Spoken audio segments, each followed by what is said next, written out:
Shalom, queridos estudiantes, bienvenidos a una clase más de este módulo que estamos estudiando llamado El Reino Eterno, el reino de nuestro Padre Celestial. Esta es la clase número 2 y espero que estén atentos, que tengan allí todo a la mano como es el material. Por favor, descargue ese material si lo puede descargar e imprimirlo. También para que tome atenta nota sobre él, porque hay algunas cosas de las cuales yo hablo o menciono que de pronto no se encuentran escritas en el manual. Así que vamos a dar inicio y tenemos allí un título que dice Un pueblo Kadosh. Dice nuestro manual: en las Sagradas Escrituras encontramos suficientes evidencias de cuál era el propósito de Israel de ser un pueblo diferente a las demás naciones, un pueblo santo para Yahweh. Dice el libro de Deuteronomio: Yahweh tu Dios te ordena hoy que cumplas estas leyes y decretos, los cuales cuidarás de poner por obra con todo tu corazón y con toda tu alma. Pues hoy has dicho que Yahweh es tu Dios y que andarás en sus caminos y guardarás sus leyes, sus mandamientos y sus decretos para obedecer su voz. Y hoy Yahweh ha dicho que tú serás su pueblo especial tesoro, como te lo ha declarado. Por tanto, obedecerás todos sus mandamientos y te ponga el león, que es altísimo, sobre todas las naciones que ha hecho, para alabanza, renombre y gloria, y seas un pueblo santo para Yahweh tu Dios, según ha declarado. Este texto, amados hermanos, nos deja ver el propósito del llamado que el Señor hizo a Israel, a su pueblo, un pueblo que lo llama especial tesoro, un pueblo que será especial tesoro porque este pueblo se encaminará para guardar todas las leyes, los mandamientos y los decretos de Yahweh. Ese es el propósito. Esa era la especialidad. ¿Qué iba a constituir que Israel fuera un pueblo especial, diferente de todas las naciones? Precisamente la Torá. Todos los mandamientos y todas las leyes que se encuentran en la Torá marcarían esa especialidad, esa diferencia. Ese es el factor diferenciador. Y es lo que nosotros debemos entender como Israel. Porque no se olviden, nosotros somos parte de ese pueblo, del Israel de Dios. Siempre debemos tener en cuenta eso. Esa es nuestra identidad espiritual. Tal vez cada uno de nosotros tenemos una identidad en este mundo con una nación, de diferentes nacionalidades. En mi caso particular, mi nacionalidad es colombiana. Sin embargo, eso no me quita ni me resta que yo le dé la importancia a la nacionalidad, con la identidad con la que yo debo entender mi vida, que es la identidad israelita. Y no estoy hablando del Estado de Israel, estoy hablando del pueblo de Israel, que es muy diferente. Y es algo que nosotros debemos siempre comprender. No es lo mismo hablar del Estado de Israel en el Medio Oriente, un Estado que fue fundado en 1948, a lo que es el pueblo de Dios, el pueblo de Israel, el Israel de Dios.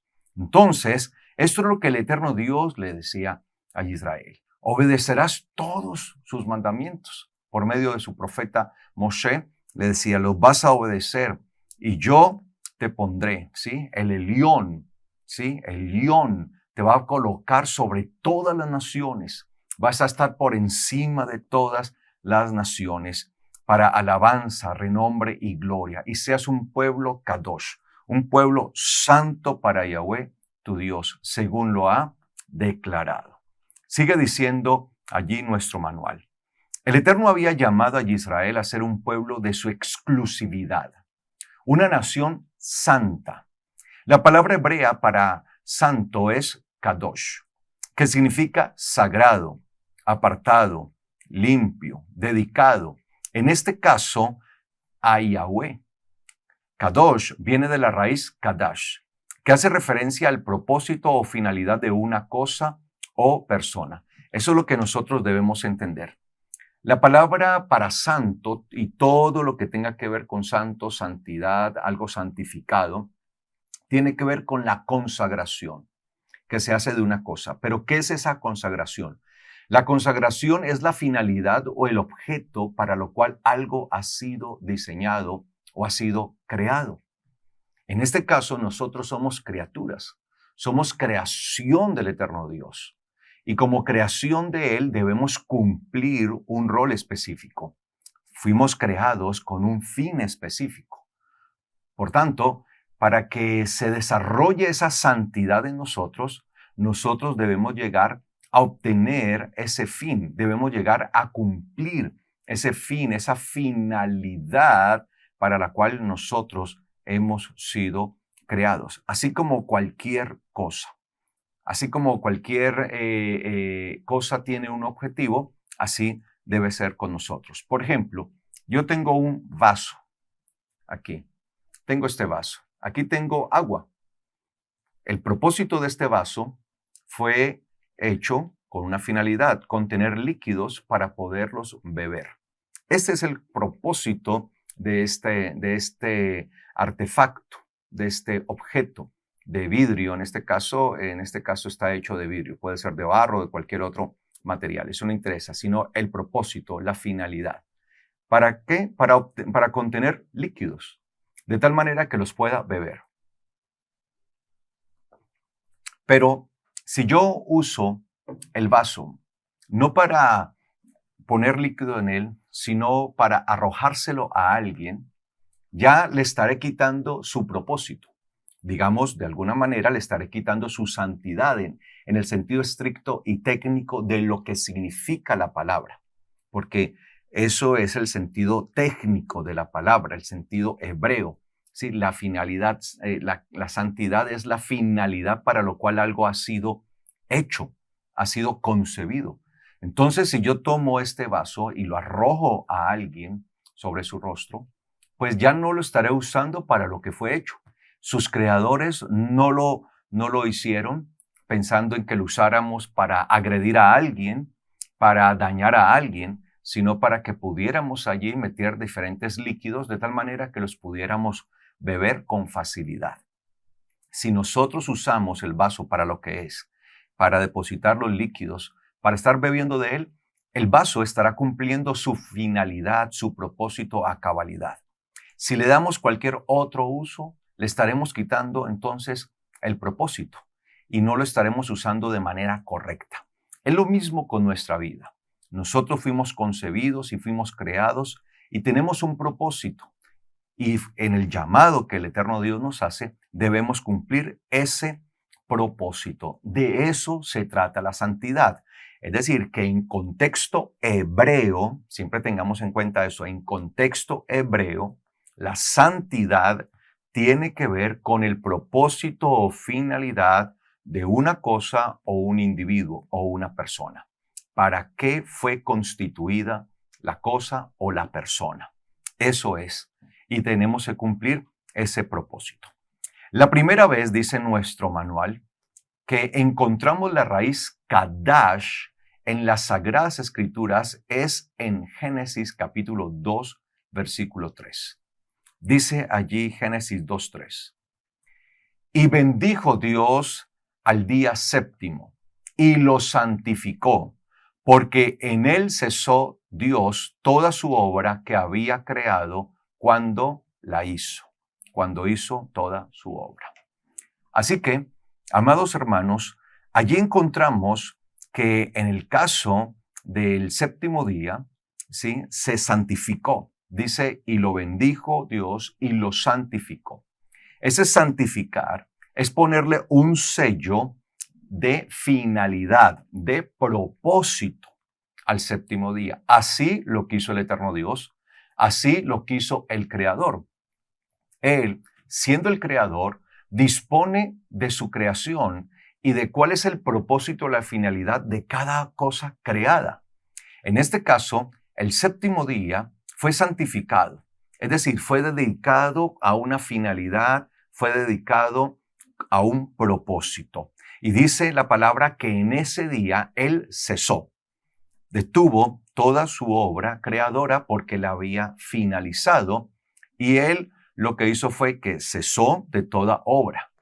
Cuando dice que cesó, es decir, él terminó toda su obra y ahora cambiaba su actividad. No quiere decir que el eterno Dios se cruzó de brazos, permítanme usar esa expresión, y que desde allí sencillamente se la ha pasado cruzado de brazos, sino que cambió su actividad.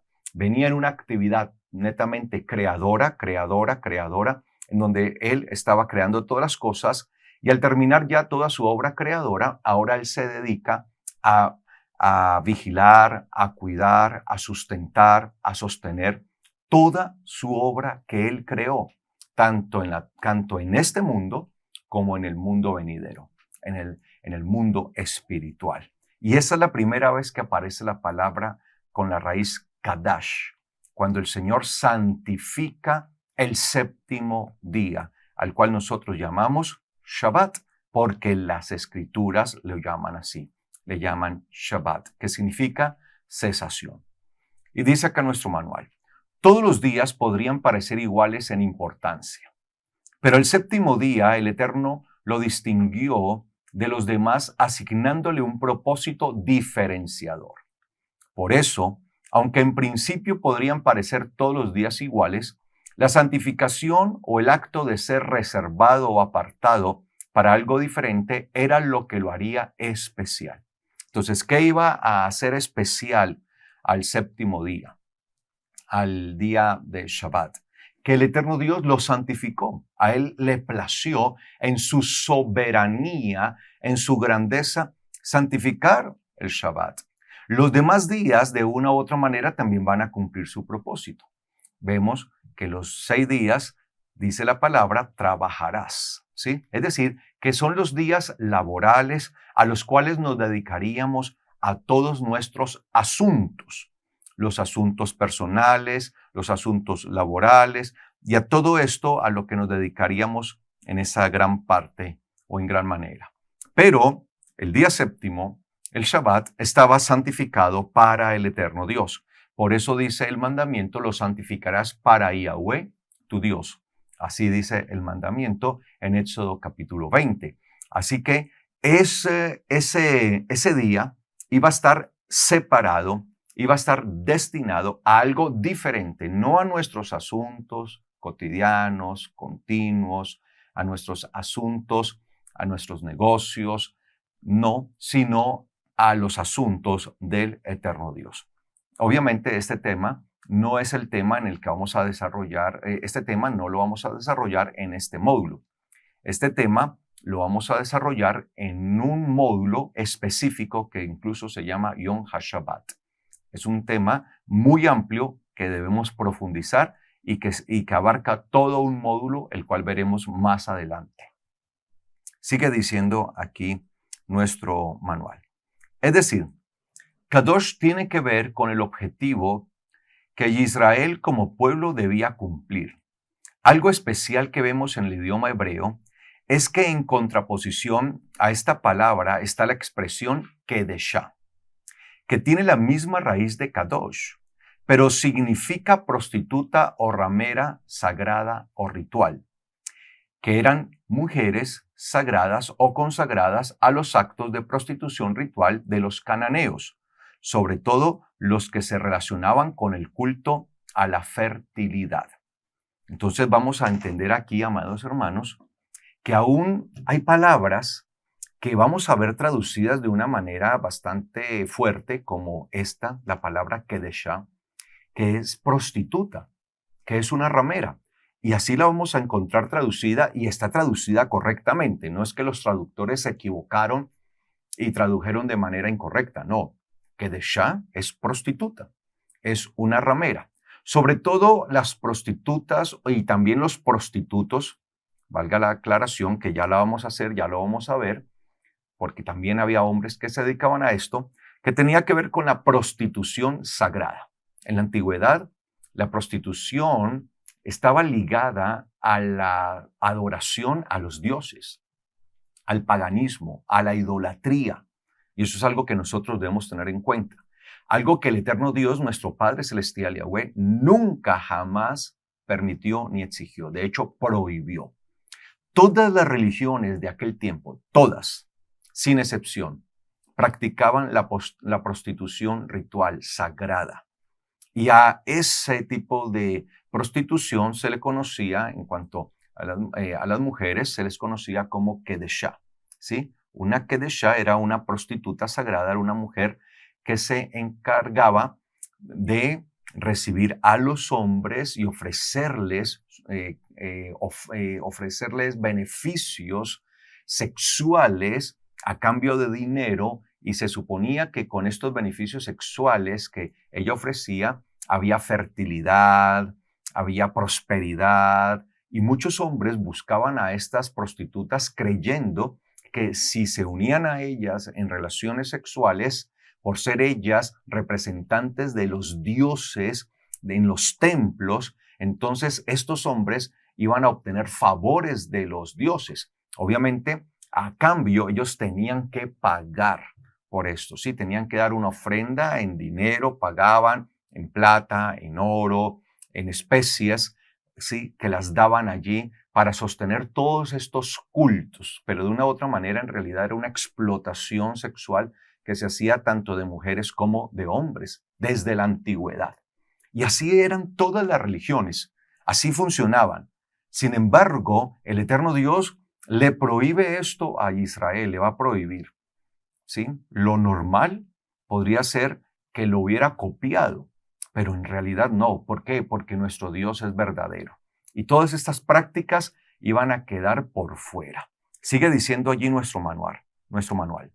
Por tanto, si Israel se desviaba de ser un pueblo kadosh, sería tenido como una kedeshá, ¿sí? Pasaría a ser una prostituta si se desviaba. La mujer que practicaba kedeshá, es decir, la prostitución sagrada, quedaba constituida en zaná, en hebreo, zaná, es decir, una prostituta de oficio.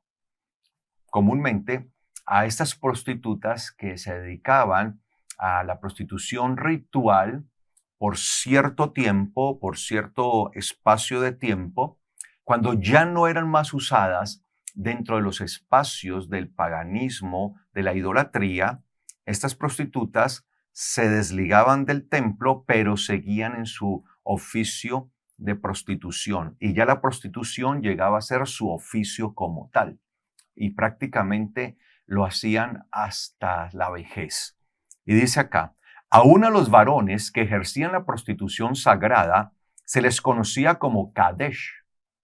Y al que se dedicaba a esto se le llamaba Kelev, que significa perro, uno que aúlla y ataca, que se vuelve contra su amo. El oficio de prostitución idolátrica tenía un pago o salario que se llamaba etnan, y quien recibía este tipo de paga era visto como un trabajador sexual o esclavo destinado a recibir una remuneración o salario por sus servicios, llamado mejir. Analicemos los siguientes textos. Vamos a analizar esto. Antes de analizar los textos, entonces vamos aclarando. Tanto hombres como mujeres eran dedicados a la prostitución ritual. Sobre todo eran hombres y mujeres jóvenes, en sus edades más fértiles, en sus edades más jóvenes.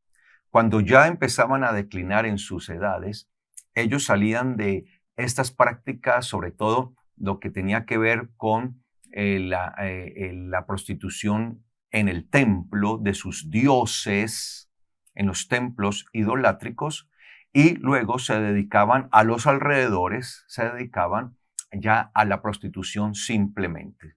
Entonces, a las mujeres se les conocía, a una mujer prostituta se le conocía como Kedeshá, y a un hombre prostituto ritual se le conocía como Kadesh.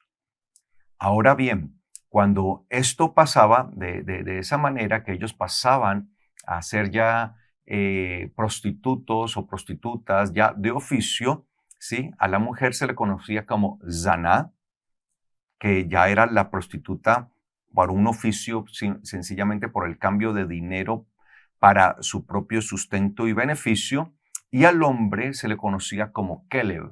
Por eso es que nosotros vamos a encontrar que la palabra Kelev, perro, ¿sí?, es muy usada en las Sagradas Escrituras y es usada como si se tratara de una palabra despectiva, ¿sí?, por lo que significaban los perros. Obviamente, cuando se habla de un perro, no se habla en el sentido de las mascotas de pronto que hoy podemos concebir. Claro, si nosotros tenemos mascotas, tenemos un perro de mascota, pues para nosotros tiene una familiaridad muy grande, lo consentimos y no pensamos usar la palabra perro como para agredir a alguien o mostrar una condición más bien de la persona, una condición degradada. Se les llamaba perro porque en aquel entonces, y estamos hablando de muchos siglos, los perros continuamente no eran así como hoy, en donde hay muchísimas mascotas, sino que eran más animales silvestres y salvajes. No quiere decir que no hubieran algunos perros que habrían sido domesticados, pero no era lo común, no era lo que hoy podemos ver, que prácticamente en cada familia, en cada casa puede haber una mascota, un perro de mascota, sino que eran animales más fieros. Estos animales rodeaban comúnmente las ciudades, los entornos humanos, porque se alimentaban mucho del desperdicio de los humanos. Recuerden que en la antigüedad las ciudades acostumbraban a que aparte o afuera de las ciudades había un lugar donde llevaban a consumir todos los desperdicios, donde se arrojaban toda clase de desperdicios. Y allí se arrojaban estos, ¿sí? Allí, por ejemplo, en Israel, ¿sí? Por ejemplo, en Jerusalén, cerca de Jerusalén, había un lugar, ¿sí?, llamado Gai Hinnom, Valle de Hinnom, que era el valle que se usaba para llevar todos los desperdicios y todas las cosas que se arrojaban desde la ciudad, se arrojaban allá.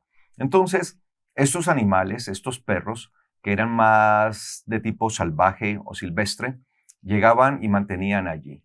Entonces, cuando la gente llegaba a vaciar sus basuras o a botar los desperdicios hacia allá, y ellos estaban alimentando de todos esos desperdicios, comúnmente estos animales, intentaban atacar a las personas cuando llegaban a arrojar desperdicios, creyendo pues que les iban a quitar o que los iban a sacar de allí y mientras ellos estaban alimentando. De hecho, muchas veces puede suceder que los perros así estén amaestrados y así estén domesticados en una casa y se le echa el alimento a un perro y se le intenta quitar a las malas ese alimento, por más domesticado que está, a veces el instinto de ellos es atacar. Y por eso se les llamaba de esta manera a estos hombres, porque eran animales que para la población, para la gente, no eran bien vistos. Eran animales que no revestían peligro y que atacaban y no eran bien recibidos si lo vemos desde ese punto de vista, ¿no? Entonces había que tener mucho cuidado. Por eso era que se les llamaba perro, ¿sí? Kelev a esto. Y esta gente, estos prostitutos y prostitutas tenían un salario, como lo vimos allí. A ese salario se le llamaba específicamente etnan, porque era el pago que se daba como resultado de un servicio sexual, ¿sí? Por ese servicio sexual dentro de lo que tenía que ver con las relaciones idolátricas, con todo lo que tenía que ver con la idolatría y el paganismo. Pero también, ya cuando recibían un salario, una remuneración, cuando ya se dedicaban a la prostitución de oficio como tal, se le conocía como mejir. Vamos a ver estos textos que nos amplían y ahí podemos de pronto entender mucho más de lo que dice la palabra. En el libro de Deuteronomio, capítulo 23, 17 al 18 dice así: no habrá prostituta ritual, kedeshá, prostituta ritual, así lo hemos traducido. Hemos traducido Kedeshá como prostituta ritual. No habrá prostituta ritual entre las hijas de Israel, ni prostituto ritual Kadesh, entre los hijos de Israel. Por tanto, no llevarás a la casa de Yahweh tu Dios ninguna ofrenda de voto del pago, y esa palabra pago, etnan, de una prostituta, zaná, ni el salario, mejir, de un perro, keleb, pues ambos son abominación a Yahweh tu Dios. ¿Qué está diciendo el Señor? Que no se permitiría que a la casa del eterno Dios llegaran este tipo de ofrendas. Es decir, que no hubiese ese tipo de actividades. Es decir, a las puertas, porque por lo general en la antigüedad los templos paganos estaban rodeados de estos prostitutos y prostitutas y la gente llegaba allí a prostituirse con ellos para supuestamente recibir favores de los dioses, sobre todo favores que tenían que ver con la prosperidad y con la fertilidad y todo esto. Pero entonces el Señor lo primero que está haciendo es prohibir esta actividad. Le está diciendo, ustedes no van a ser como las demás naciones. Ninguna de estas cosas será permitida. Y ningún hijo de Israel ni ninguna hija de Israel las practicará. Y nadie llevará ninguna ofrenda que fuera el resultado de la prostitución, ni de prostitución ritual, ni de la prostitución de oficio. No pueden llevar a la casa de Dios ninguna ofrenda que venga como resultado de esto. Entonces, por eso, el Señor va a decir que estas cosas, estas ofrendas serían abominación, ya fueran resultado de la prostitución ritual o de la prostitución de oficio como tal. No era permitido. Y sigue diciendo acá, en Oseas 9.1. Vamos a leer el libro de Oseas 9.1. Oh Israel, no te alegres ni te regocijes como las naciones, porque te prostituiste, zaná, abandonando a tu Dios, y amaste recibir ese pago, etnan, en medio de todos los campos de trigo. En medio de todos los campos de trigo. Entonces lo que vemos aquí, amados hermanos, es que el eterno Dios ya está viendo a Israel y la ve como un solo entorno, como si fuera una mujer. Y si Israel se iba detrás de los demás dioses, se le iba a acusar de prostituirse, de ser una prostituta y una prostituta de oficio. Una prostituta que ama recibir el pago de la prostitución de oficio y la prostitución ritual. Así que ya también se está hablando desde lo espiritual de la condición de Israel. ¿Y cuándo se podría prostituir Israel? Cuando se desviaba hacia otros dioses. El solo hecho de desviarse hacia otros dioses le constituía como prostituta a Israel. Dice nuestro manual, como vemos, el Israel de carne se desvió de su propósito Kadosh, un especial tesoro, vas a ser muy especial, le está diciendo el Señor, y se prostituyó yendo detrás de los dioses de las demás naciones, convirtiéndose en una zoná, es decir, una prostituta de oficio. Ya, de oficio común. Israel no entendió que Yahweh la había sacado de Mitzrayim, que es Egipto, con un solo propósito, ser su Dios, único Dios, no más dioses. Entendemos, amados hermanos, que tal vez para Israel era difícil no tener más dioses, porque lo común en todas las naciones era tener muchos dioses. De hecho, mientras más dioses tenían las naciones, se suponía que eran naciones mucho más poderosas, mucho más grandes, y eran naciones temidas por las demás. Entonces, había la tentación en cierta manera, de manera natural, podemos decirlo, de querer tener muchos dioses, porque la sensación de tener muchos dioses daba que iba a haber más protección, que iban a tener mayor grandeza frente a las demás naciones. Sin embargo, a diferencia de lo que hacían el resto de las naciones, el eterno Dios había advertido a Israel que Él sería su único Dios. Y esto sería algo particular y algo único. Y es que desde ahí es que nosotros vemos, amados hermanos, el llamado sobrenatural que el eterno Dios le ha hecho a Israel. Porque si no se tratase de el verdadero Dios, pues lo más natural es que hubieran copiado la forma religiosa de todas las demás naciones, que era tener muchos dioses, haber seguido en consecuencia la forma en que trabajaban las demás naciones. O sea, si uno no tiene el verdadero Dios, pues lo natural era tener muchos dioses.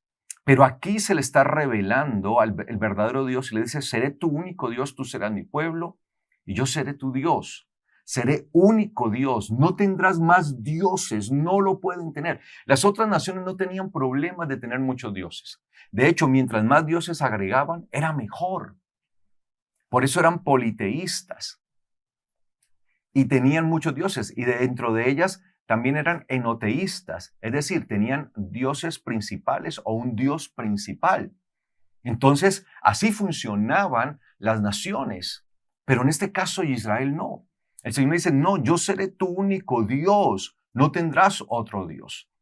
Y en esa santidad debía permanecer Israel, de saber que era un pueblo único para Yahweh y Yahweh era su único Dios. Dice, y la razón de Israel ser una nación santa era básica, porque su Dios es santo. O sea, diferente a cualquier dios que las naciones habían inventado y de los dioses falsos que Israel había conocido mientras estuvo en Misraim, es decir, en Egipto. Por tanto, si Yahweh es único y no hay otro como él, de igual modo Israel debía ser una nación única tal como lo era su Dios. Allí estaba esa santidad de ser ese pueblo único para Yahweh, de serlo así. Y la razón, como dice la Escritura, de ser santos es porque Dios es santo. Muchas veces intentamos buscar otras explicaciones u otras razones, pero las razones tienen que ver precisamente con la esencia de lo que es Él. Él es santo. Él es diferente a cualquier otra cosa. Él es diferente a todo. Obviamente, Él es el creador y es diferente a todo en el sentido de su exclusividad, de ser único. Y así como pueblo, nosotros debemos entender que somos únicos. ¿Por qué? Porque nuestro Dios es único. Que somos santos. ¿Por qué? Porque nuestro Dios es santo. Y ese es el llamado que se nos hace a todos nosotros. Y dice allí en el Levítico capítulo 19, versículo 1 al 2, dice, y habló Yahweh a Moshe diciendo, habla a toda la asamblea de los hijos de Israel y diles, sean santos, porque yo, Yahweh, su Dios, soy santo. Esa es la explicación. Ese es el argumento y ese es el por qué nosotros debemos ser santos. ¿Por qué? Porque Él es santo. ¿Por qué se demanda entonces santidad sin la cual nadie verá al Señor? Porque Él es santo. Y nosotros debemos ser como es Él. Es decir, Israel debe seguir el modelo de su Dios. Debe copiar y tener la esencia de lo que es su Dios, su único Dios. Y aclaramos, no hay más Dios fuera del Dios de Israel. No hay más Dios fuera de Yahweh. Él es la única realidad. Los demás dioses existen pero solo en la imaginación de los seres humanos. Dice acá nuestro manual, ya no serían las deidades de Mitzrayim los dioses de Israel, sino que él sería único para nación. No olvidemos que durante todo el tiempo que Israel estuvo allí en Egipto, de una u otra manera, todas las prácticas y todo lo que se hacía en Egipto tendería a afectar a las nuevas generaciones. O sea, a tener una asimilación de los dioses o de las actividades o del paganismo que allí en Egipto se vivía. Israel estuvo por mucho tiempo allí en Egipto, más de 400 años, y ese tiempo precisamente haría que de una u otra manera ellos pudieran entremezclarse con las cosas de Egipto y aprender ciertas cosas. Por eso es que nosotros vamos a encontrar una Torah, es decir, una instrucción que el eterno Dios va a dar a Israel. Y cuando nosotros estudiamos la instrucción, la Torah, que el eterno Dios le da a Israel, nos encontramos que muchas de ellas en realidad eran formas de prevenir, eran mandamientos que llevaban a prevenir, seguir haciendo o asimilar o copiar cosas que se daban en Egipto. Y eso lo vamos a ir aprendiendo a medida que estudiemos los diferentes módulos. Cómo había algunas cosas y cómo hay algunos mandamientos específicos que tenían que ver como una protección, como un cerco que el eterno Dios quería hacer en Israel para que no copiaran o no siguieran teniendo como base algunas de las prácticas que podrían haber aprendido en Egipto. Y esto es muy, muy necesario entenderlo, amados hermanos. Así que dice acá en nuestro manual, tenemos un texto bíblico en Levítico capítulo 26, versículo 45, dice, antes me acordaré de ellos por el pacto con los antepasados, aquellos que saqué de la tierra de Mitzrayim en medio de la mirada de las naciones para ser su Dios. Yo soy Yahweh. Yo soy Yahweh. Me acordé de ellos por el pacto, dice el Señor. Y los saqué de Egipto. O sea, yo los saqué ante la mirada de todas las naciones. Es decir, no solamente Egipto sería testigo de ese gran éxodo, de esa gran salida victoriosa que tendría Israel, sino que las demás naciones serían testigos de esto. Allí las naciones que rodeaban, que estaban allí, serían testigos con el objetivo primario y principal, para ser su Dios.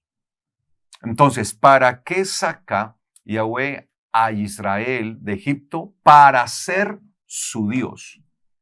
Y si él sería su Dios, pues Israel tendría que ser su pueblo. Es como cuando un hombre saca a una mujer de su familia.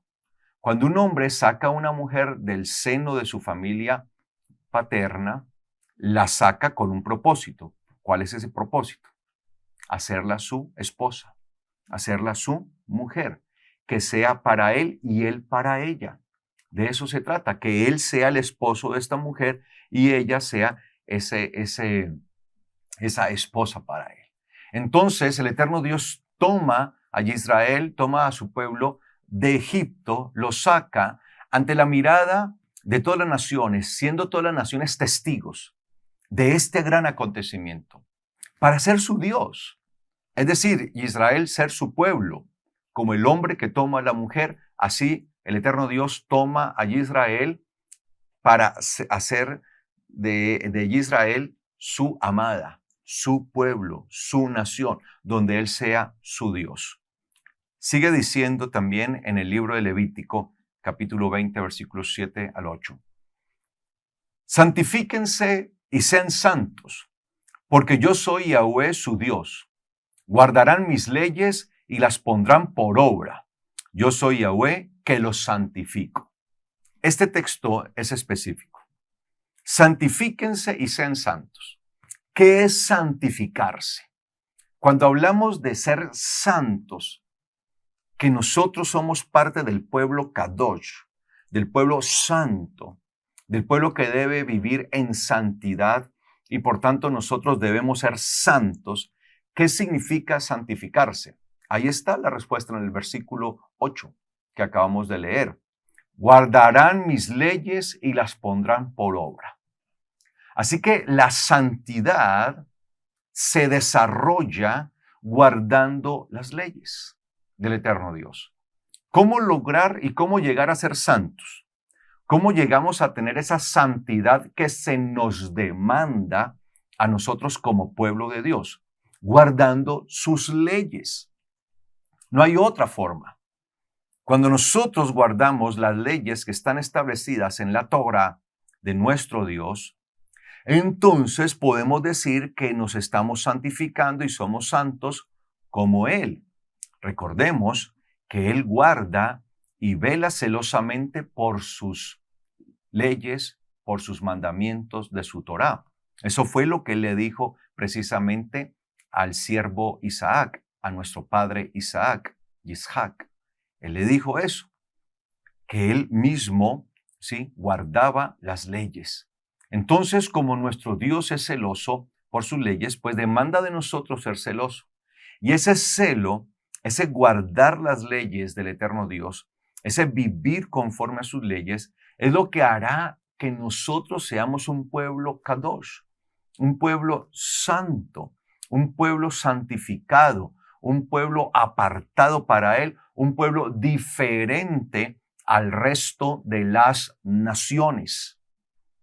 Y eso es lo que nosotros en realidad debemos profundizar.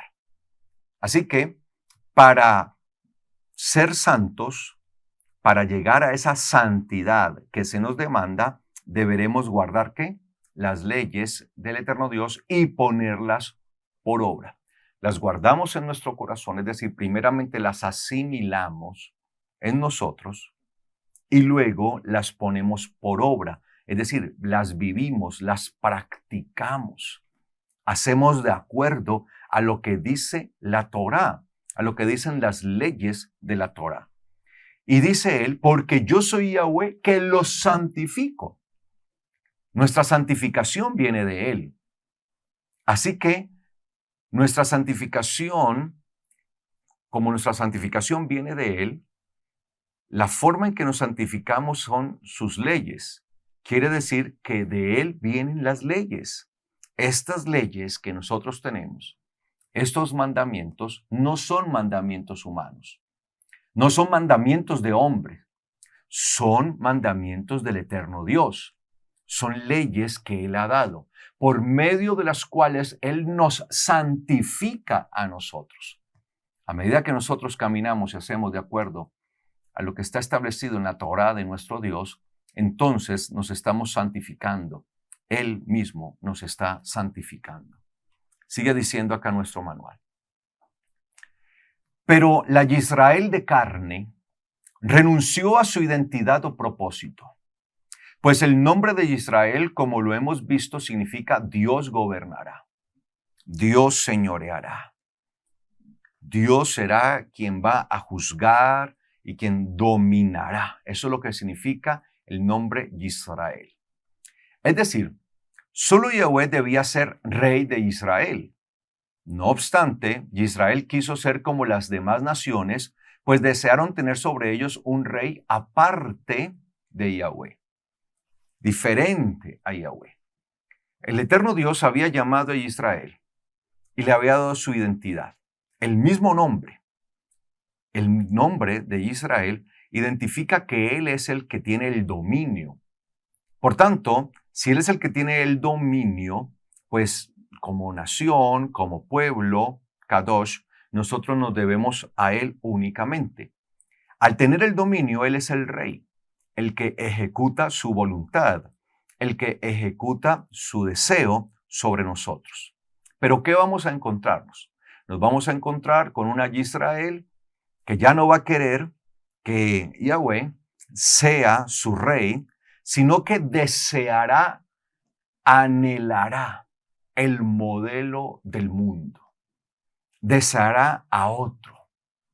Querrá ser como el mundo y desear a otro. Desear también las cosas de este mundo. Dice allí en el primer libro de Samuel, capítulo 8, versículo 5. Y los ancianos de Israel le dijeron a Shemuel, al profeta Samuel, he aquí, tú has envejecido y tus hijos no andan en tus caminos. Por tanto, constitúyenos ahora un rey que nos juzgue, tal como tienen todas las naciones. Es triste, amados hermanos, que la decisión del pueblo se haya basado en la forma de caminar de los hijos del profeta. Lamentablemente, aquí hay una situación. Los hijos de quien es el profeta de Israel en ese momento, Shemuel, el profeta Samuel, no están caminando rectamente. Esto de una u otra manera induce a que el pueblo desee y quiera entonces tener un rey como lo tienen las demás naciones. Claro que esta no debe ser la excusa y no debemos aceptar esto como una excusa, que ellos quisieron tener un rey porque los hijos del profeta no andaban de manera recta conforme anduvo el profeta. Nunca el caminar errado de nuestras guías espirituales deberá ser para nosotros un pretexto para nosotros alejarnos de la voluntad de Dios. Ojo con eso. Ellos están usando esto como una excusa, porque ya también su corazón estaba inclinado hacia esto. Obviamente, no vamos a desconocer que al ser estos jóvenes, los hijos del profeta Samuel, pues las autoridades dentro del pueblo, sobre todo las autoridades espirituales, de una u otra manera, al dar mal ejemplo, inducían al pueblo a también tomar este mal ejemplo. Pero vuelvo y aclaro, vuelvo y ratifico. Nunca podremos usar como excusa el andar errado de nuestras autoridades espirituales para nosotros no andar de manera correcta. Es que como el pastor no camina rectamente o se desvió, entonces por eso yo también me voy a desviar. Qué lástima que un pastor haga caer y sea tropiezo para muchos. Pero también, amados hermanos, cada uno de nosotros tenemos una responsabilidad ante Dios. Y nosotros tendremos que asumir esa responsabilidad y no podremos endilgar responsabilidad sobre otros. No podremos usar como excusa, es que como aquel hizo así, yo también hice. Ojo con eso. Entonces, aquí ellos desean un rey que nos juzgue. Al parecer, el juicio que estaban haciendo los hijos del profeta Shemuel, pues ellos no lo consideraban justos juicios y creen entonces que teniendo un rey como tienen las demás naciones, allí van a tener entonces mejores juicios o justos juicios en medio de ellos. Pero la verdad es que iba a ser totalmente lo contrario. Dice acá nuestro manual, observemos que la razón por la que Israel quería un rey no era la correcta, pues estaba basada en el error de los hijos del profeta Shemuel, lo cual indujo al deseo de querer ser como las demás naciones. Y a menudo nuestras decisiones pueden estar influenciadas en los errores o desaciertos de otros, y en querer ser y hacer como los demás, siendo que nosotros hemos sido llamados a ser diferentes al resto de este mundo y no conformarnos a él. Dice el apóstol Pablo en la carta a los Romanos.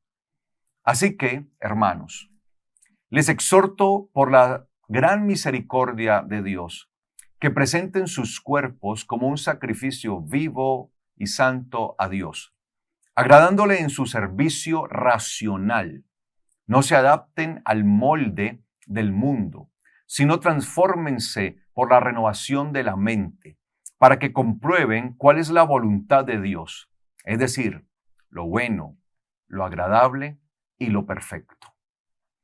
Aquí el apóstol Pablo nos está a nosotros aconsejando y nos está dando una directriz, que nuestra vida y todo lo que tiene que ver con nuestro culto al eterno Dios, y cuando hablo del culto es nuestro diario presentarnos delante de Él, porque nuestra vida en sí toda se debe constituir en un culto al eterno Dios. El culto no es el que hacemos meramente cuando nos reunimos o congregamos con otros hermanos y cantamos alabanzas y participamos de un momento de congregación, que es algo muy especial y que hay que hacerlo. Yo no estoy diciendo que no hay que hacerlo, es necesario. De hecho, no debemos dejar de hacerlo, hay que hacerlo. Pero el culto va más allá de esto, porque el culto tiene que ver con nuestro diario vivir, con la forma en que nos presentamos continuamente delante de Dios. Recuerden que en el templo había algo que se conocía como el continuo sacrificio, y era el sacrificio diario que se presentaba en el templo, que presentaban los sacerdotes. Hoy nosotros debemos estar presentando continuamente nuestras vidas como un sacrificio continuo, un sacrificio diario delante del eterno Dios.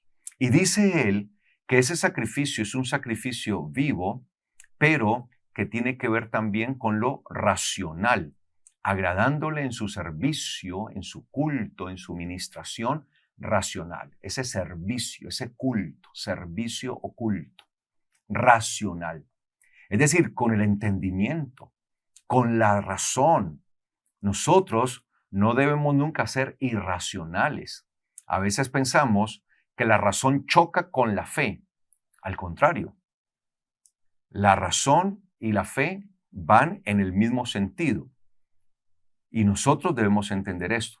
Solo que la fe trasciende a la razón. Eso es otra cosa muy diferente. Pero el hecho que la fe trascienda a la razón no significa entonces que son contrarias, que hay son antítesis. No, en ningún momento lo son. Así que, amados hermanos, nosotros debemos ser conscientes continuamente. Y por eso, cada cosa que nosotros determinemos, cada decisión que tomemos, ante cada situación que se nos presente, debemos analizarlo y entenderlo por la razón. Vuelvo y digo, la razón es esencial y es la razón la que nos va a llevar muchas veces a tomar estas verdaderas decisiones conforme a la palabra de Dios. Claro, la razón me va a decir a mí, no debes pecar.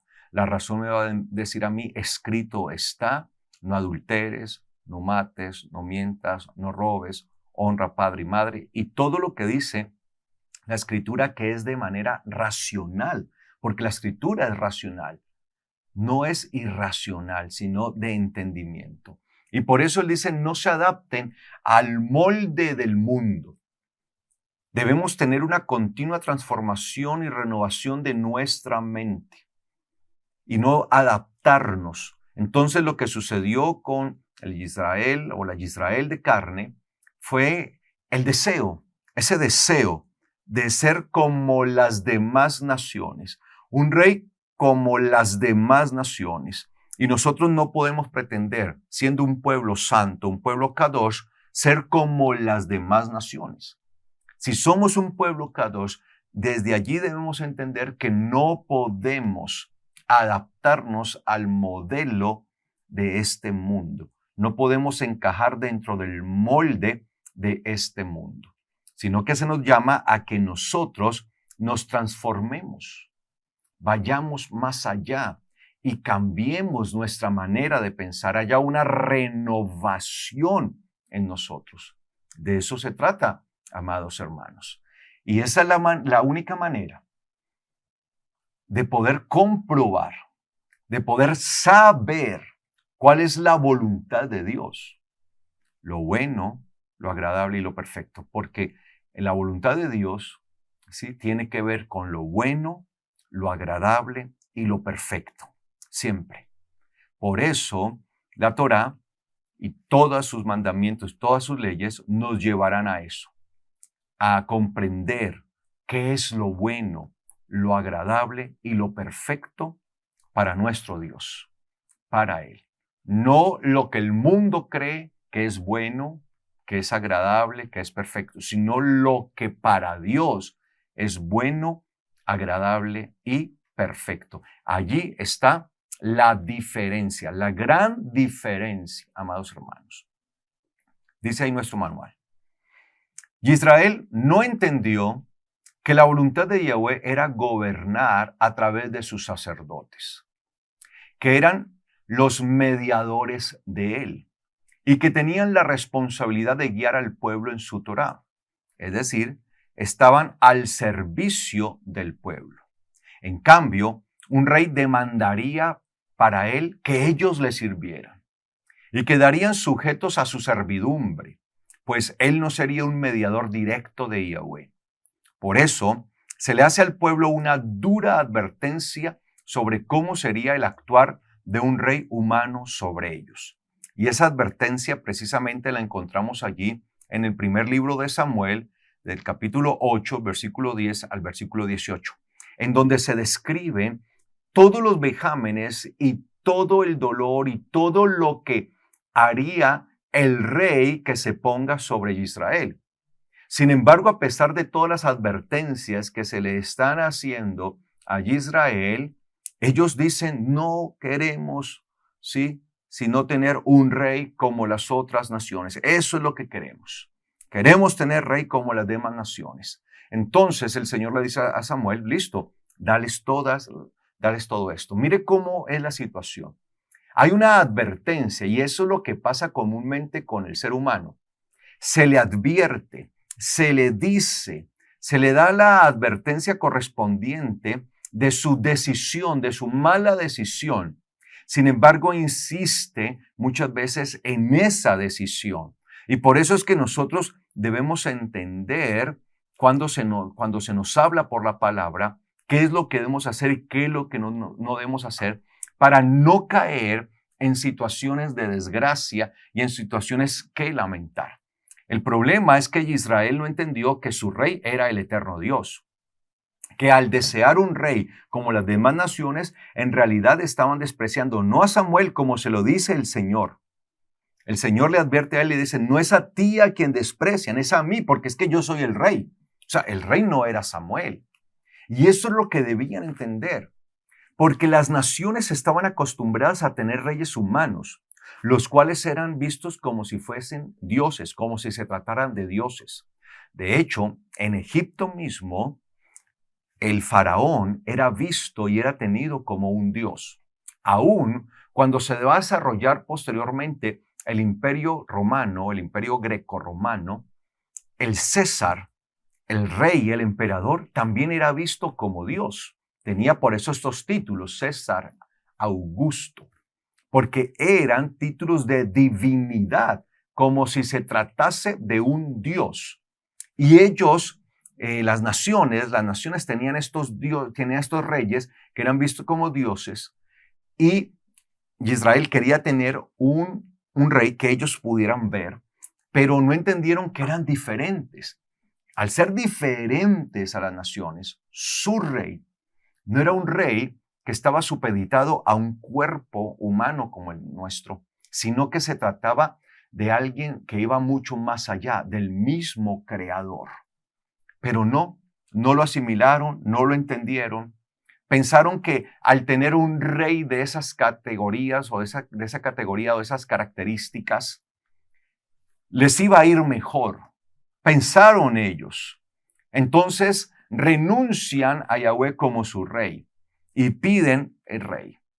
Y allí habría ese problema, porque no se trataba entonces Israel de un reino de reyes humanos, sino que se trataba de un reino diferente, de hecho, de un reino sacerdotal, en donde Yahweh es el rey absoluto y los sacerdotes eran los mediadores y no los reyes. Entonces dice aquí en el libro de Samuel, Primer libro de Samuel, capítulo 10, versículos 17 al 19. Después, Shemuel convocó al pueblo ante Yahweh en Mitzpah y dijo a los hijos de Israel: así dice Yahweh, Dios de Israel: yo saqué a Israel de Mitzrayim y los libré de la mano de Mitzrayim y de la mano de todos los reinos que los afligieron. Pero ustedes han despreciado hoy a su Dios, que los ha guardado de todas sus aflicciones y angustias, y han dicho: no, pon un rey sobre nosotros. Ahora pues, preséntense delante de Yahweh por sus tribus y por sus familias. Entonces, ellos habían solicitado ese rey. ¿Por qué? Porque habían despreciado a su Dios, porque no habían entendido el propósito. Y es allí que cuando nosotros no entendemos el propósito del llamado, el objetivo, lo que es la santidad, o sea, ¿cuál es mi santidad? Santidad que nosotros vamos a ver más adelante, cuando veamos de qué se trata específicamente, porque este tema lo vamos a ampliar mucho más en este tratado, en este módulo. Y ellos no entendieron. Y cuando uno no entiende el propósito, el llamado que el eterno Dios le hace, pues termina desviándose precisamente de la voluntad de Él. Como la Israel de carne no entendió de qué se trataba el propósito, entonces decidieron por un rey humano y despreciaron a su Dios, siendo que Él era quien los había libertado. En la antigüedad, comúnmente los reyes eran los que peleaban por sus pueblos. Tengan en cuenta esto. En la antigüedad, quienes estaban al frente de la batalla comúnmente eran los reyes. Y ellos eran los que lideraban la avanzada de sus ejércitos. Y sus ejércitos se sentían respaldados por su rey, que estaba allí. Y cuando estos reyes peleaban contra otras naciones y ganaban, pues el rey era muy exaltado. Y se llevaba todas las victorias y se llevaba todos los homenajes y todas las glorias que podían tener estos reyes. Por eso es que es el eterno Dios quien saca a Israel de Egipto, demostrando con esto: yo soy su rey. Yo estoy peleando la batalla contra Egipto. Yo tengo la guerra y yo soy quien la lidero y quien peleo. Yo soy el que voy al frente, venciendo los escuadrones de Egipto. No teman, porque yo soy su rey y estoy peleando como rey por ustedes y les estoy dando la victoria. Y por eso Él les dice: yo fui quien los saqué de Egipto. Yo los saqué a ustedes de Egipto. Sin embargo, ustedes no han querido entender esto. Fue mi mano la que los libró. Yo los libré de toda la aflicción que ustedes tenían y hoy me desprecian. Yo fui su rey, he peleado las batallas, he estado al frente, he estado allí liderándolas y dándoles la victoria y ahora ustedes me desprecian. Dice aquí, este acontecimiento no solamente representaría un momento crítico en la historia de Israel, también para el resto de la humanidad, pues esperaba que Israel, al ser esa nación diferente, mostrara y evidenciara lo que era un reino donde el rey no era un hombre, sino Dios mismo. Este tipo de gobierno naturalmente exigía de cada individuo una fuerte confianza en Dios y una alta responsabilidad propia, personal. Pero el hecho es que el ser humano tiende a deshacerse de esa responsabilidad y que sean otros quienes solucionen sus problemas, tal como dijeron ellos. Lo dice allí en 1 Samuel 8:20. Y seamos nosotros también como todas las naciones. Nuestro rey nos gobernará y saldrá al frente de nosotros y peleará nuestras batallas. El eterno Dios venía peleando todas las batallas de Israel desde Egipto. Todas las victorias que obtenía Israel era porque Él estaba al frente. Sin embargo, ellos lo desconocen y quieren tener un rey humano, como tienen las demás naciones. Un rey humano que comúnmente se levantaba sobre las naciones como Dios. Y quieren que este rey pelee sus batallas. De una u otra manera también, ellos quieren dejar a un lado su responsabilidad. Y en este caso, nosotros debemos tener en cuenta también nuestra responsabilidad. Un rey que pelee nuestras batallas. Es decir, que sea Él quien pelee por nosotros. Y nosotros no podemos dejar nuestra responsabilidad a un lado. Porque si bien los reyes lideraban las peleas y los reyes lideraban las guerras, comúnmente todo el pueblo era el que salía, o por lo menos todos los varones, ¿sí?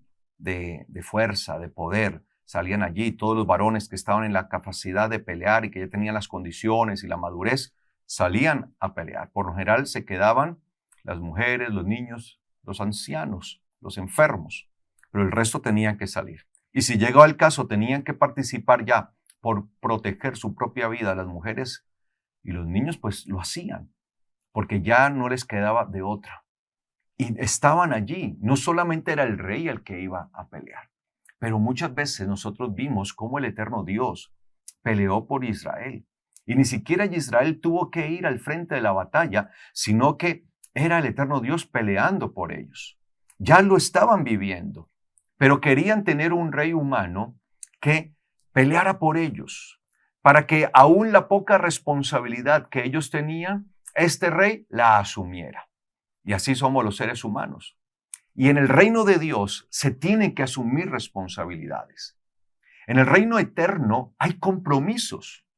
Nadie puede pertenecer al reino de Dios, al reino eterno, si no quiere adquirir compromisos, si no tiene verdaderos compromisos y responsabilidades. Por eso, en el reino de Dios hay demandas. Aunque tenemos muchos beneficios y muchos derechos, hay demandas y se va a pedir de nosotros siempre ciertas cosas que debemos vivir para pertenecer al reino eterno, al reino de los cielos. Pero aún las cosas más pequeñas no querían ellos. Que Él pelee nuestras batallas, vaya al frente y nosotros ya estamos cansados, no queremos ir más. Entonces dice nuestro manual, detrás del pedido de un rey terrenal se escondía el deseo de no tener que ser directamente responsables delante de Dios.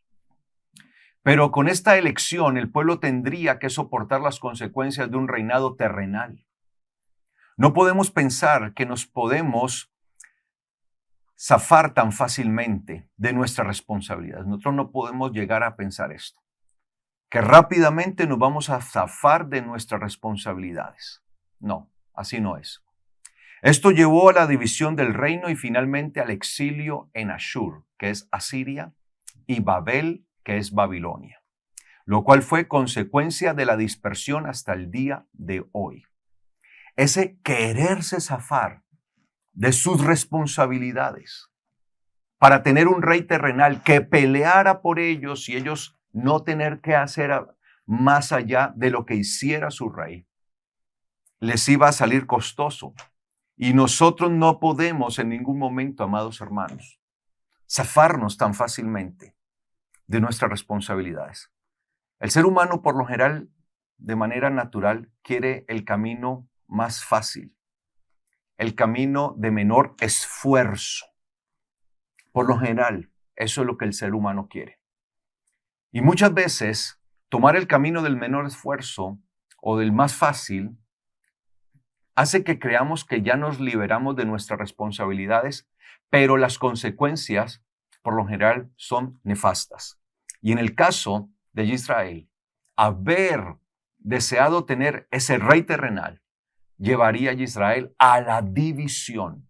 Y no solamente a que estuviera dividido el reino y se dividiera y terminara luchando entre sí mismo en una división terrible, sino que al dividirse, al fraccionarse, se debilitó y cayó ante otras naciones, como Ashur, que es Asiria, la parte del norte, y como Babel, que es Babilonia, la parte del sur. Y todo esto traería como consecuencia lo que conocemos hasta el día de hoy como la dispersión. Dice en Santiago capítulo 1, Jacob, siervo de Dios y del Señor Yeshua Mesías, a las 12 tribus que están en la dispersión, salud. En su carta, el apóstol Jacob saluda a las 12 tribus que están en la dispersión y que continúan hasta el día de hoy en la dispersión. ¿Cuántas? 12. Esto nos da evidencia, amados hermanos, de que no son 10 tribus, y por lo general se habla de 10 tribus perdidas, ¿sabe? Las escrituras nunca hablan de 10 tribus perdidas, y este no es el tema propio de este momento. Es un tema que vamos a ver posteriormente. Sin embargo, aprovecho a recalcar esto, que la Biblia no nos habla de 10 tribus. De hecho, no hay un solo texto que nos hable de 10 tribus perdidas. En realidad, todo Israel fue disperso. Todo Israel quedó completamente disperso. Y eso nos lo enseña el mismo apóstol. Y por eso cuando él escribe su carta, la escribe no a 10, sino a las 12 tribus que están en la dispersión. Dispersión de la cual nosotros somos partícipes y el Señor nos ha llamado. Porque todos los que estamos recibiendo el llamado para incorporarnos a la Israel de Dios, ese pueblo, esa nación del eterno Dios, entonces nosotros estamos siendo tomados de esa dispersión y siendo puestos dentro del pueblo del eterno Dios. Y sigue diciendo acá nuestro manual. A pesar de todos los retrocesos, Dios no abandonó su plan de un gobierno divino. Lo que Dios en su sabiduría se ha propuesto no se va a frustrar por la desobediencia de los seres humanos. Él siempre tendrá una reserva. Dice la Sagrada Escritura en el libro del profeta Oseas, capítulo 1, versículo 1 al 11. Palabra de Yahweh que fue sobre Oseas, hijo de Berí, en los días de Uzía, Yotam, Ahaz y Yehizquía, reyes de Judá, y en los días de Jeroboam, hijo de Joás, rey de Israel. En el inicio de la palabra de Yahweh, por medio de Hosea, dijo Yahweh a Hosea, ve y toma para ti una mujer de prostitución y engendra hijos de prostitución, porque la tierra se ha prostituido completamente, apartándose de Yahweh.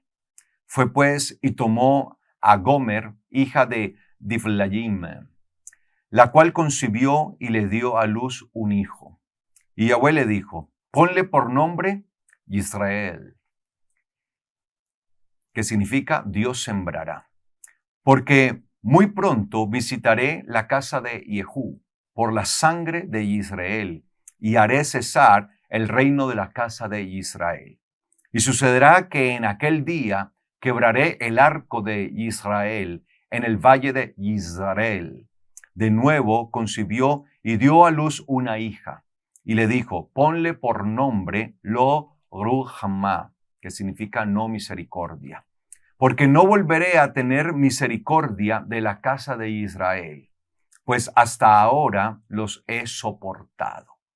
Pero a la casa de Yehudá le tendré misericordia y los salvaré en Yahweh su Dios. Pero no los salvaré con arco, ni con espada, ni con batalla, ni con caballos, ni con jinetes. Y cuando ella destetó a Lo Ruhamá, concibió y dio a luz un hijo. Y le dijo, ponle por nombre Lo Amí, que significa no mi pueblo. Porque ustedes no son mi pueblo, ni yo seré para ustedes. Pero llegará a ser el número de los hijos de Israel como la arena del mar, que no se puede medir ni contar. Y sucederá que en lugar de decirles, ustedes no son mi pueblo, se les dirá hijos del Dios vivo. Hijos del Dios vivo. Y se juntarán los hijos de Yehudá y los hijos de Israel en unidad. Y tendrán sobre ellos una sola cabeza. Y subirán de la tierra en el día grande de Israel. Esta es una profecía muy, muy profunda, amados hermanos, en la que el eterno Dios había decretado en la antigüedad cómo Él desechaba a ese Israel de carne, a la Israel de carne, y le dice, hasta aquí lo soporto, hasta aquí. ¿Por qué? Porque el Señor siempre tiene un límite. Sin embargo, ese límite que Él ha trazado no significa que Él ha renunciado a formar ese pueblo, esa nación que Él está formando. No significa que fracasó, no significa que ya no va más. Significa incluso, más bien, una nueva oportunidad.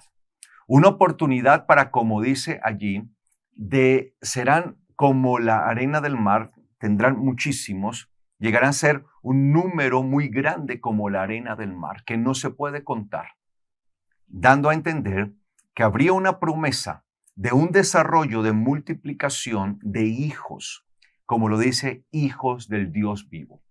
Y esa va a ser la santificación de nosotros. Ese va a ser el estado de mayor preponderancia, de mayor santidad, ser hijos de Dios, lo cual, como les digo, vamos a desarrollar más adelante dentro de este módulo. Porque esa es la santidad a la que nosotros hemos sido llamados. De eso se trata nuestro estado de santificación. Y por eso se nos llama hijos de Dios, del Dios vivo, del Dios viviente. Y por eso dice, y se juntarán los hijos de Yehudá y los hijos de Israel en unidad. Nosotros somos parte de esos hijos que son levantados como la arena del mar. Esa unidad en donde habrá un solo pueblo, un pueblo santo, un pueblo kadosh. Y sobre nosotros estará la cabeza, una sola cabeza. Y esa cabeza es nuestro Mesías, Yeshua. Porque en Él es que nosotros, amados hermanos, vamos a ser concebidos. En Él es que nosotros vamos a tener la bendición. Y precisamente Israel, que no es Israel, para no ir a confundir con el fonema, Israel, el nombre Israel, diferente a Israel, sí, espero que noten un poco la diferencia, que significa Dios sembrará.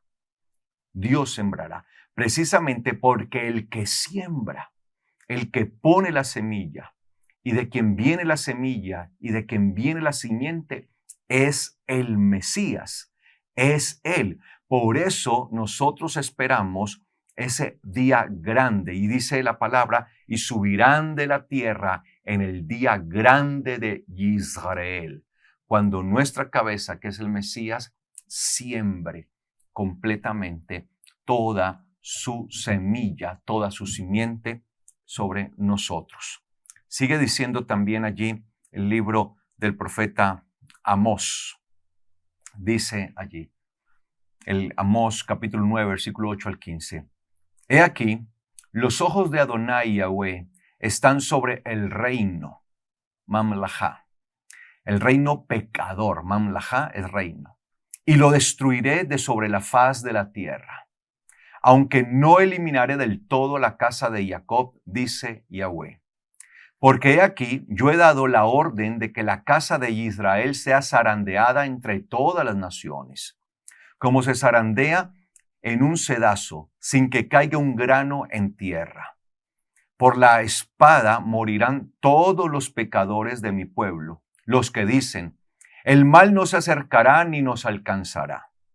En aquel día levantaré a la Sucá de David que está caída, y repararé sus grietas y reconstruiré sus ruinas y la edificaré para el día de la eternidad, para que a ellos, el remanente, se les dé la herencia de entre Edom y de todas las naciones sobre las cuales mi nombre sea invocado, dice Yahweh, que hace esto. He aquí vienen días, dice Yahweh, en el que ara alcanzará al segador, y el que pisa las uvas al que lleva la semilla. Los montes destilarán vino nuevo, y todas las colinas se derretirán. Y haré volver del cautiverio a mi pueblo Israel, y reedificarán las ciudades asoladas y las habitarán. Y plantarán viñas y beberán su vino, y harán huertos y comerán su fruto. Los plantaré en su tierra, y nunca más serán arrancados de la tierra que yo les habré entregado, dice Yahweh, tu Dios. Esta es una promesa ya definitiva, en la que se nos habla de cómo el Señor iba a zarandear a todo Israel, y ese zarandeo es la dispersión, llenar todas las naciones de los hijos de Israel, y allí van a quedar completamente esparcidas, completamente. Pero el Señor promete levantar la Sucá de David que está caída. Esa Sucá que se encuentra derribada, esa Sucá que debe ser levantada, entendiendo la Sucá de David como la Sucá del amado, porque la palabra David significa amado. Esa Sucá de David o esa Sucá del amado significa la Sucá o el tabernáculo ¿de quién? Del Mesías, de nuestro Mesías Yeshua. Y dice que serán reparadas y dice que serán reconstruidas. Y el remanente recibirá la herencia. Es decir, amados hermanos, que el eterno Dios está levantando toda una nación, todo un pueblo para Él. Y ese pueblo es un remanente de todas las naciones, en medio de toda la historia. Y viene levantándolo por los siglos, en medio de la historia. Y hoy nosotros somos parte de ese remanente, que será quien reciba toda la herencia en medio de Edom y de todas las naciones. Recordemos que Edom era Esau, el hermano de Jacob. Y recordemos que Edom, que es Esau, renunció, él no quiso, él despreció la herencia. Entonces, como él la despreció, por eso Jacob, que representa al remanente, Jacob, a quien se le cambia su nombre por Israel, recibirá la herencia de entre Edom y todas las naciones, porque Jacob sí amó la herencia, sí la valoró. Y dice la palabra entonces que esto será así y habrá una grande bendición y empezará a verse la gracia del Señor cuando el Mesías esté presente en medio de todos nosotros. Sin embargo, desde ahora se está formando ese remanente. Se están levantando de entre todas las naciones los hijos de Israel. El Señor está llamando y los está atrayendo para formar ese pueblo santo, ese pueblo Kadosh. Y dice acá nuestro manual. Así que, especialmente en tiempos de dificultades, hizo proclamar a su pueblo, a través de los profetas o neviín, la futura venida de ese reino, como una chispa de esperanza. Por ejemplo, en Sejaría, que es Zacarías 9:9, leemos lo siguiente. Alégrate mucho, hija de Sión. Da voces de júbilo, hija de Jerusalén. He aquí viene tu rey, justo y salvador, montado humildemente sobre un asno, cría de un asna. Esto evidentemente era una profecía que se cumplió en el Mesías, porque la palabra profética, las profecías nos muestran dos momentos, dos instantes de manifestación de nuestro Mesías.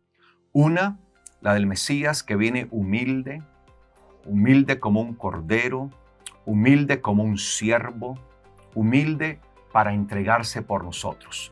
Y entendemos que ya se cumplió esta profecía, amados hermanos, a través de Yeshua cuando entregó su vida en un madero murió y resucitó. Sin embargo, también las Escrituras nos hablan de aquella manifestación del Mesías Rey, de ese Rey que vendrá. Y estamos esperando esa posterior manifestación. Ya se dio la primera, ahora estamos esperando la segunda. Pero esta segunda se dará cuando estemos formados como ese pueblo Kadosh, ese pueblo santo, se haya levantado ese remanente y todos sean recogidos en el Mesías. Así que el llamado es a ser ese pueblo santo porque nuestro Dios es santo. Ese pueblo único, ese pueblo separado de las naciones que vive conforme a sus leyes, conforme a su Torah. Hasta aquí, amados hermanos, esta clase. Espero nos podamos ver en la próxima clase. Deseo que ustedes repitan esta clase varias veces, la vean varias veces para que la puedan asimilar. Recuerden que la pueden ver todas las veces que deseen. Muchas bendiciones y shalom para todos ustedes.